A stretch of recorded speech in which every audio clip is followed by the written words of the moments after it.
सर्वेभ्यो नमो नमः। मम नाम पूजिता सिंहाद्रि। अहं राजीव गान्धी परिसरे शिक्षाशास्त्री द्वितीयवर्षं पठन्ती अस्मि।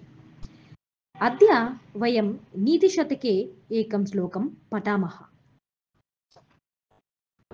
दिक्कालाद्यनवच्छिन्नानन्तचिन्मात्रमूर्तये स्वानुभूत्येकमानाय नमः शान्ताय तेजसे। दिक्कालाद्यनवच्छिन्नानन्तचिन्मात्रमूर्तये स्वानुभूत्येकमानाय नमः శాంతాయ తేజసే. అర్థాత్ దిక్కులలోనూ భూత భవిష్యత్తు వర్తమాన కాలాలలోనూ వ్యాపించి ఉన్న శాశ్వతమైన మరియు అనంతమైన ఆత్మస్వరూపం ఆత్మానుభవం ద్వారా వ్యక్తమయ్యే శాంతస్వరూపమైన జ్యోతిస్వరూపానికి నమస్కారాలు.